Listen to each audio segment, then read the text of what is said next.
He could say, look, Senator, respected Senator, please don't download pornography while you're here at this conference. Turns out that may have been the right thing to do in this particular case, but there are 2,999 other people, and I think we understand why they don't want to have that conversation. They could have allowed pornography to just flow freely on the conference. The government frames this as an issue of privacy. But is it really? Ask yourselves, does a conference have the right to keep pornography off of every laptop that's in the audience? To keep it away from the eyes of everyone else sitting in that audience? Perhaps they do. I'm not sure. That's for you to decide. They could have just offered no network at all. They could have told their attendees, we're very sorry, but for reasons beyond our control, we're not allowed to provide the internet. These are the three options the government would have you do. These are the three options they present to you. And remember, this isn't about the freedom of speech. The senator was free to send these messages from his home, from his office, a hotel, a coffee shop down the road.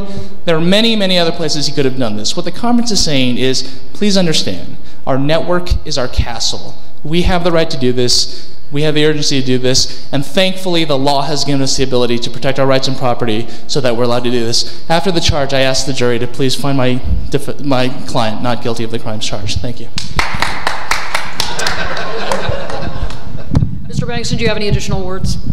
No, Your Honor. I think the defendant's submissions speak for themselves. Thank you. Members of the jury, you've now heard all the evidence. It's now time for you to begin deliberation once I give you the instructions on the rules of law that you're to follow.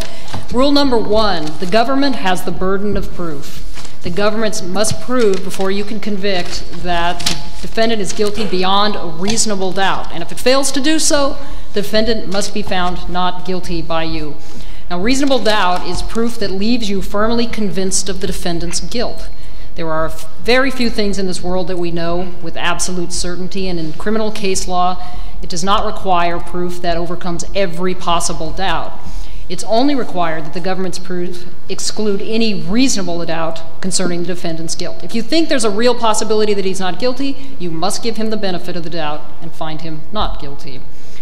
There are, generally speaking, two types of evidence. There's direct evidence, such as the testimony of a witness, and there's another type known as indirect or circumstantial evidence, and that's proof that is established through a chain of facts that point to the existence of another fact. As a general rule, the law makes no distinction between direct and circumstantial evidence. The law simply requires that you find the facts in accord with all evidence in the case, both direct and circumstantial. Now, you've also heard testimony from two witnesses who have been qualified as expert witnesses, and they've expressed opinions as opposed to stating what they have observed with their personal experience. In some cases, such as this one, scientific, technical, or other specialized knowledge may assist you in understanding the evidence or determining a fact and issue, and a witness who has knowledge or skill or expertise or training or education may testify and state an opinion concerning such matters. You are not, however, required to accept the opinions as truth. You should consider the opinion testimony just as you consider any other testimony in this trial. Let's talk about the substantive offenses. I'm going to give you the elements of the offenses that the defendant has been charged with. Number 1, illegal interception of a communication. To find the defendant guilty of improperly intercepting communications, you've got to find that the prosecution proved beyond a reasonable doubt that the defendant, Brian Martin, 1, intercepted, 2, the contents of an electronic communication, 3, using an electronic device, and I'll define that in a moment, and that the defendant did so intentionally. An electronic device includes any device or apparatus, and it can be an electronic one, that can intercept an electronic communication. If you find that defendant Brian Martin intercepted the communications, but did so for reasons that will be described in a moment as an affirmative defense to protect the rights and property, then you cannot find the defendant guilty for illegal interception. But I'll describe that in more detail in a moment. Number 2, charge number 2, illegal use of the intercepted communications. To find the defendant guilty of improperly intercepting communications and using those communications, the defendant must prove beyond a reasonable doubt that the defendant intentionally used an electronic communication that was obtained through an illegal interception, knowing or having reason to know that the communication was obtained through an illegal interception. Illegal disclosure is the third count, and it's similar to the illegal use count. To find the defendant guilty of improperly disclosing communications, the prosecution must prove beyond a reasonable doubt each of the following elements. Brian Martin intentionally disclosed an electronic communication that was obtained through an illegal interception, and he knew or had reason to know that the communication was obtained through an illegal interception. Now, significantly, the defense here has asserted an affirmative defense, and this modifies the elements that I just described to you. The defendant has raised the affirmative defense that he was acting properly at all times because he had intercepted the communications as a necessary incident to the rendition of his service or to protect the rights and property of the provider. To establish this defense, the defendant must prove the aforementioned by a preponderance of the evidence, not by reasonable doubt. Preponderance of the evidence is sufficient if it is enough to persuade you that a fact is more likely than not present than not present. So it's not reasonable doubt, it's that the fact is more likely than not. If you conclude that the defendant has satisfied this burden, then the interception is not improper. In a brief moment, the bailiff is going to escort you to the jury room where you can begin your deliberations. One thing I want to remind you is that to reach a verdict of guilty or not guilty, you've got to agree unanimously. Your verdict must be unanimous on each count of the indictment. A form verdict's been prepared for your convenience. You will fill that out once you elect a foreman in the jury room. And the court will be in recess once you are escorted by the bailiff, but you can, of course, contact us through the bailiff. And with that, I thank you for your service and good luck in the jury room. The court is now in recess. All right.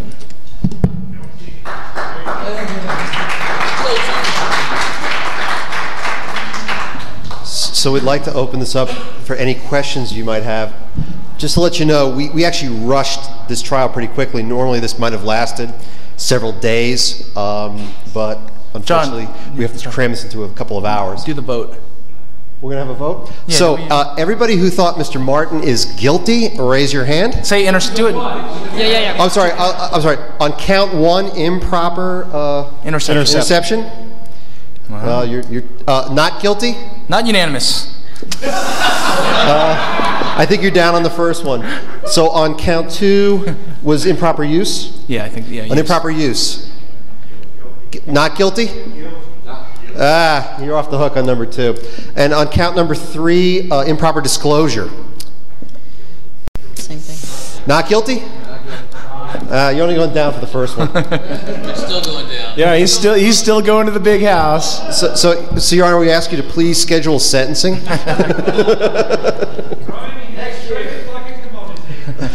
So as I said, normally this trial would probably have gone on a lot longer. Weeks. Well, it definitely would have gone on a lot longer.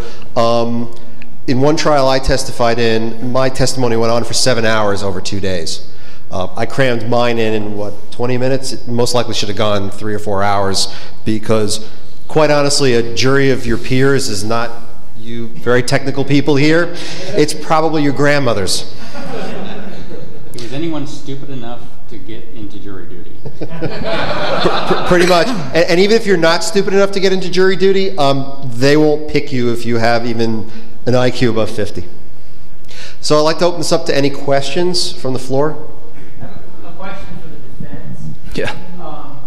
Because I think there was a question you could have asked this CISO that would have let your client off the hook in my mind anyway. Okay, what was that? The defendant knew about the acceptable use policy, but apparently had no way of knowing which people that were using his network had signed it. Right. And at the conference, he had no way of knowing who had signed it. So I mean, the age-old max. Sorry to cut you off, but ignorance of the law is no defense. But not ignorance. As far as he knows, he's doing a lawful act. Why is he culpable for? As far as he knows, he doesn't have anyone's consent. I think that's the main point. He admitted that on the stand. That's the big flaw. Is Right. let your client admit that he didn't know I mean, the important threshold for this thing, and this explains some of the oddities in the way the case had to be structured, is Kevin and I, when we started talking about this case, we said we want to push the provider protection privilege. And so in order to do that, you have to make consent kind of disappear. And it's really hard to make consent disappear because there's always arguments I could have made about you're at a conference, you're on Wi-Fi, there are all these things that we push to the side. We wanted this to be about a pure provider protection motive that was a little gray. And so that explains that. You're right, I probably should have not had him say that, and there are probably other questions we could have done, but we had made a conscious choice to make this not about consent. Consent we were trying to knock off the table. But to address your point, I don't know if it's a proper defense, and I don't see if Rick or Kevin disagrees, to say that you had no idea whether or not people had consented. The crime is defined in terms of what you do. Consent is a defense, right? And we're not going to be able to establish that defense here. I don't know if that makes sense. The one thing I want to point out is we take very great cares with Hacker Court to keep the case very even so it could go either way. In reality, let's take the Southern District of New York where I do most of my work. The conviction rate is 97%, which means a lot of cases, there is no defense, you're going down. But that's not going to be very interesting to you guys, the audience. We try to keep it very even. In all probability, this kind of case probably wouldn't have been brought if prosecution didn't feel they had a slam dunk. It wasn't a senator. There wasn't a senator.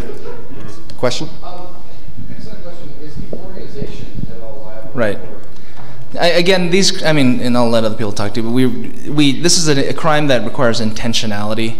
And so that's one of the reasons we had Samantha Jones say I didn't really know what he was doing, right? I was kind of ignorant about the conference in particular.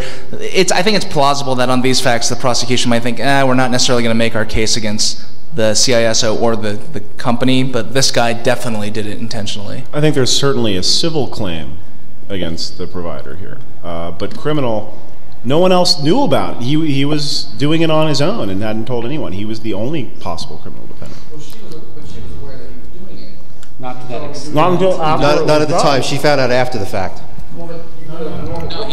With the employees. With the employees. The employees, but not with the acceptable use policy that tells them they're going to be monitored. And I monitored my networks, and at the time, that conference network became my network. But so, did you know that there were people that were using your network that were not employees? Sure, yeah. Would that be relevant? Again, to the consent question, absolutely. To the consent question. If he thought they were all employees who had the AUP, then we'd have trouble showing intent.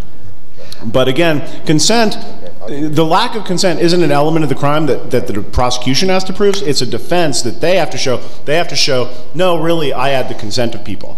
And clearly he didn't have that. But on the consent issue, I want to point out, putting on my EFF hat a bit, it's horrifying how consent cures all and how easy it is to get consent for the most invasive crap imaginable. Absolutely. In terms of click-throughs, in terms of fine print contracts that come with your Comcast cable service, whatever, many, if not most of you, have consented to interceptions of all of your communications and don't even know it. There is an argument then that it's not actually effective consent, but, yeah. Question in the back. Actually, before you ask the question in the back, I've got a question that actually kind of ties into this. This was submitted, one of the written questions that came in, and I'm guessing it was probably directed at you, Kevin. It says, if the victim was an ordinary U.S. citizen using AT&T for phone service, would the U.S.